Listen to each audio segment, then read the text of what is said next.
For coming. I'm filling in for Kathleen this week, who sadly can't be here and usually runs these events. But the Women's Center is proud to host Tuesday Toast featuring Hannah Gallagher, a Sewanee senior. Over the last year and a half, Hannah has developed her own company called Zabi. The company allows women to sign up for their birth control prescriptions automatically refilled and deliver them, avoiding the hassle of calling and driving to the pharmacy. Not only does Zabi help women manage their lives by simplifying the steps to getting their contraception, but a portion of the profits are donated to a charitable organization. The service is now in its final stage of development, and given that it would be such a welcome addition to the Sewanee community, we feel that it deserves recognition and hope that you will join us in testing her. Yay. Yay. Thank you. I want to thank everyone for coming. I really appreciate it. As you just heard, I'm Hannah. I'm a senior. I'm double majoring in economics and French.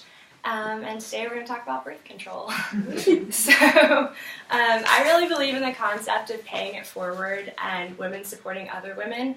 I can't necessarily pin down when this belief, developed, but I do remember a time being in high school and going to Girls State, and there was a speaker there, and she was talking about a big problem in developing countries where girls couldn't go to school because of their periods. And I knew that that was a problem, but I thought it was just because we didn't value educating girls. I didn't know that it was something that happens to me every day, too, that was so simple. And I just remember that kind of striking me as being just an incredible thing for that to be such a big problem.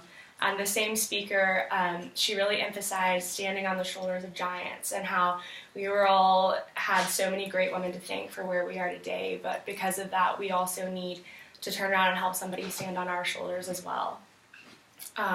So that really stuck with me. And then fast forwarding to college, studying econ, we learned a lot about how many nonprofits have difficulty sustainably funding themselves because they're having to apply for grants. A lot of times they're applying to get money from people that might have a certain agenda that's directing it, and what a big problem that can be. And then we started talking about social enterprises, which are kind of a buzzword in today. So basically using a business plan, business concepts to address a social problem. And I thought that was super cool, but I really didn't think it was going to apply to me that much. But then one day I was standing in line at the Walmart pharmacy, surrounded by a bunch of grumpy sick people, and like a millennial, I called my mom, and I was like, why can't Amazon just send me this? Like, this is ridiculous. And so it was kind of, the idea at that point it didn't stick, but later I realized that was something that I could actually make happen. So that turned into Zabi. And Zabi is a word that means a choice in Hausa, and its use is very deliberate. So we believe in making women's choice to use birth control as convenient as it should be, while also allowing them to help others through making this choice. It's a birth control distribution system. So it makes convenient monthly deliveries straight to women's mailboxes. It comes in an envelope, not in a box. So it doesn't close at 3:30 and you can't get your birth control until tomorrow. Also, a percentage of these sales will go to help support causes that these women can relate to. So we're selling convenience that has the capacity to be empowering for the women that are paying for it, and also for those who can be touched by this. So then, according to the CDC, 86% of college-age women are sexually active. And of these 86%, almost 90% use some form of birth control. So we have this common thread that's connecting so many women in college, and yet we go to the pharmacy and buy it like cold medicine or something. We don't really appreciate the connection that's there. And so we want to address that. Women have to request a refill online or over the phone, worry about insurance information. Does the pharmacy you're currently filling at have your insurance? Being a freshman in college, calling your mom, like, what's my insurance? I don't know. Waiting in line. Not everyone has a car to get to CVS. These are just a lot of problems with it. We also are addressing a problem of emergency contraceptives, so Plan B, things like that, which you go to the pharmacy to get, and it can be an incredibly awkward experience. You can sometimes just feel the judgment like coming out of the pharmacist at you. And also, in some places, it is legal for the pharmacist to tell you that they don't carry emergency contraceptives if they personally disagree with people using them, which is a huge access problem. And so we're going to be doing overnight shipping for that as well. So you can just log on and then order that, and we'll get it to you tomorrow. We want to craft it around the concept of convenience for a cause. So once you sign up, it'll be automatically refilled and shipped to you, so you don't have to worry about remembering these refills. You can pay online. And so I guess in developing it, what I've done so far, it's definitely been a learning experience. Sewanee is kind of going to be the beta test. So I developed a website. It's up now. It's rourzabi.com. People can sign up, and we're going to start testing it out here first. And then when I graduate, I want to try to start expanding it.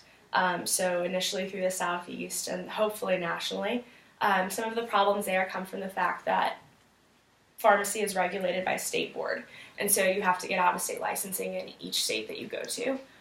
So that just becomes a process of figuring out how that all works. I think that it's really good to start with college-age women. I think that this age group will be really receptive to it. Going off to school for the first time, a lot of kids, a lot of freshmen start birth control at that point, and they're also kind of on their own for the first time, so we want to make that easy for them. And we want to try to create a cool, empowering brand. So with our social media, Kate Harper's actually helping me a lot with that. She's been directing it for me. But not just running ads on it, but actually sharing things that empower and educate women at the same time, to all kind of complement the brand that we'll have. And so I'm working with, my mom actually owns an independent pharmacy. So we're going to be filling through there, which eliminates a lot of early startup costs, but allows us to have pharmaceutical software, HIPAA compliance, and all of that. So, and yeah, I've learned a lot through this experience. It's crazy stuff, just stuff from the business, building a website, things like that, but also just realizing how many resources there are at Sewanee. Babson's great, you guys are great, and how many people are willing to help you if you ask for help has been another big one. So, like I said, I'll be working on this next year instead of applying for a job, because I think it can have a really big impact. So, does anyone have any questions? Could you talk a little bit more about how you chose the name? Yeah. Well, so I kind of had the concept, and I knew what I wanted to do, and I knew that I wanted it to have an international impact on women, and so I kind of just started looking up words, like keywords that I knew connected to this: cause, girl, women, choice, stuff like that, in different languages, and I just happened upon Zabi, and I was like, okay, this is nice, 2-syllable word, easy to remember, it starts with a Z, it's not a common letter, and it meant something, and so I thought it would be really good. Thank you. Is there a cost to use the service? Yeah, so we'll be running it through your insurance. So most insurances will cover birth control at this point, but some don't. So if you normally have a copay, your copay will be the same.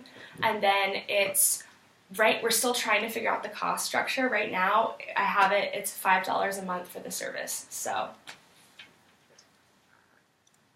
like, would your gynecologist, instead of like calling CVS or like putting it in at CVS, then like Zabi would come up on their like computer software, or like just call, yeah, they can and just that's call how it. they would do it. And you don't, if you're already getting it filled somewhere else, there's on the form you can put your current doctor or current pharmacy. So if you're getting it at CVS, you can just put that, and our pharmacy will call them and handle the transfer for you. Awesome. And another question: how the heck do you start a business? Like, what is the first step? That's a great question. So basically, because mine was going to be based off of an online platform, I had to look into domain names.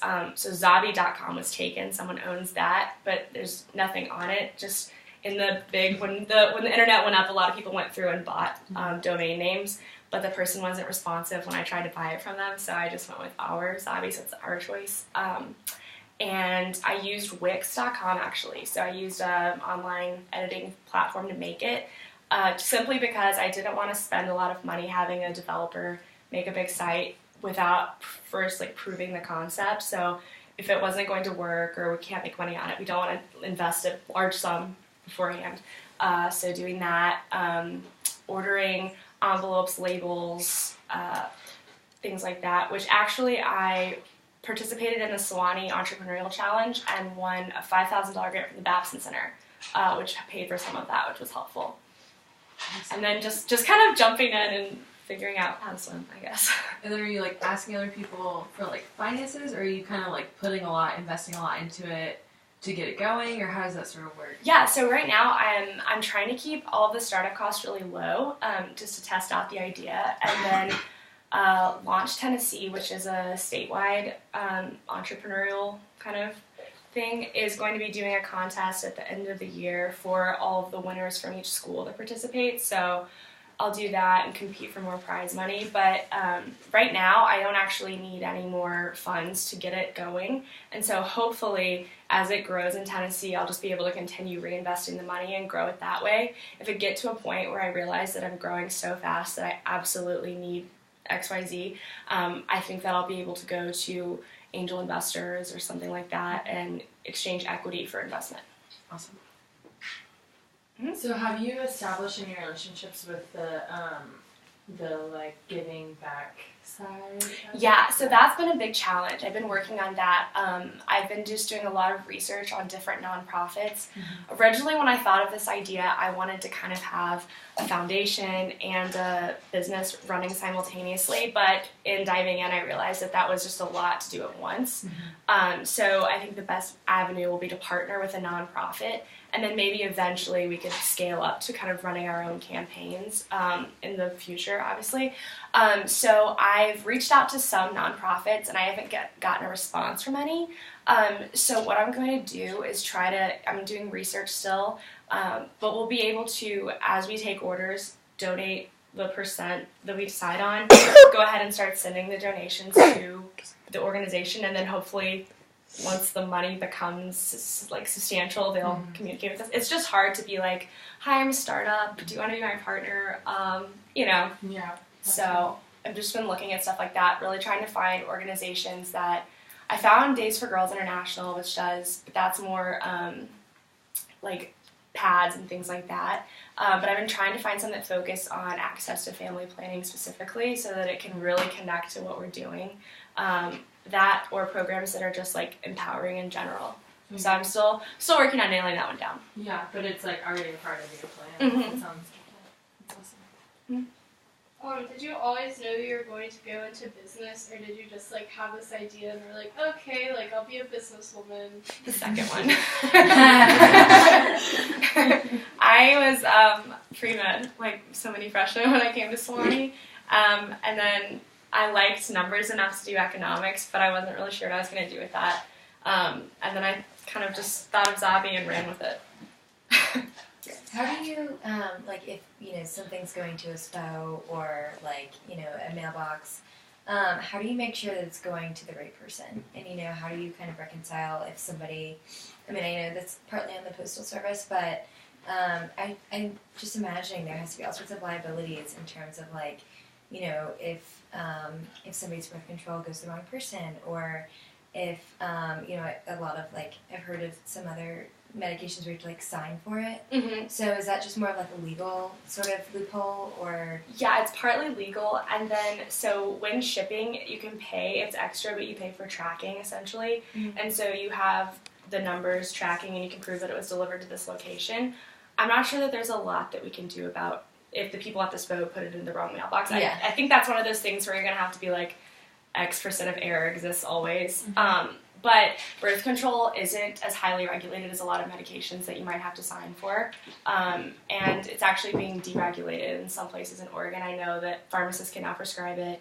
And I think there's some sort of bill in Tennessee, but it's still going through stuff. But it's not highly controlled to begin with. And so, yeah, there is some liability there, but I don't think it's unsurpassable. Yeah, totally.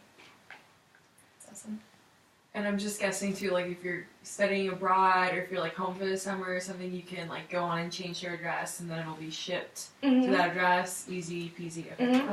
It'll be super easy to do that. We'll have to, especially that's one of the reasons that expanding to other states is so important, even now, because people will go home for the summer and things like that. my plan so if you live in California and I'm not licensed there yet, is to just try to. You can tell me where you're going, and I'll go ahead and transfer it there before you ever get home, and then you can switch back to Zabi once you're in a state. But ideally, we'll eventually be licensed nationally, so that won't be a problem. It sounds like you have to, like, a lot of this comes from, like, building trust relationships, with people, and like how do you brand that? How do you make a business built on that? Yeah, well, I mean, that's one of the challenges. I think that it just comes from, we try to emphasize convenience, connection, and cause. And I think that especially millennials, if you look at data people do a lot of data on us, but we really believe in causes. We are a lot more aware of what companies believe in and support than people have been in the past. And so I think that that'll be a big element in it. People will connect with that. And I think that that'll be, hopefully it'll catch on. So. It sounds like it should. How long does the licensing process take, like state to state? Is it different for different states? Is it? Yes, it'll just depend on the state because, like I said, each state board's different. The fees are different. The application's different. It all depends on the state.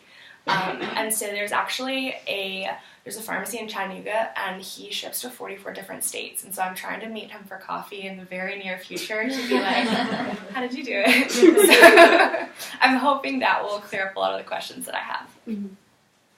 Have you run into any weird, like, legal things, you know what I mean, with, like, your mom has the independent pharmacy, but saying, like, oh, we'll just, like, this is, you know what I mean, this other person's prescription, we're just going to mail it to them. Do you know what I mean? Is there any, like, things you have to apply for? Like, I know there's a licensing thing, but... Yes, so right now, our labels, they say Zabi and our colors and everything, and then underneath in fine print it basically says filled by Bradford's Pharmacy.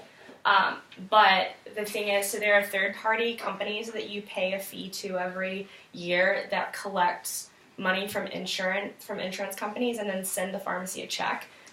So when your insurance covers your birth control, they don't send it directly to the pharmacy. Third parties, there are companies whose job is to get the money from the insurance company and then send it to you. And so a lot of those, like the licensing with that for a regular pharmacy, there's only a certain % of mail order prescriptions that you can have, and once you top out on that, you can't do anymore. So we'll be initially filling through Bradford's Pharmacy, and once we top out on that, though, we'll be licensing Zabi as its own pharmacy in Tennessee and transferring out-of-state licenses to that one. But it didn't make sense to go through a brand new pharmacy licensing process when we could just start out with the one we currently have. Mm-hmm.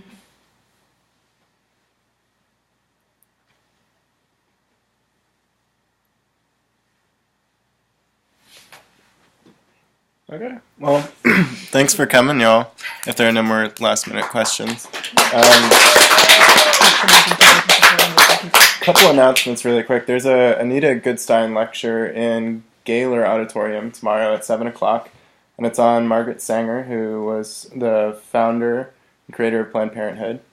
And Gracie has an announcement as well. Yeah, okay. So next week, in the same exact place at the same exact time, we're having a #NoFilter, don't shame my kink. And we're going to be, Martha's laughing at me because I'm like, she thinks that it's funny that I'm announcing this. It is going to be like a really open discussion on, it says kink, BDSM, and boundaries, but we're really just going to be talking about like BDSM, if it can be feminist, how to be safe about it, that kind of thing. Because we heard some requests that we do an event on that kind of topic. So I hope to see everybody there. Yay. Thank you so much, Hannah.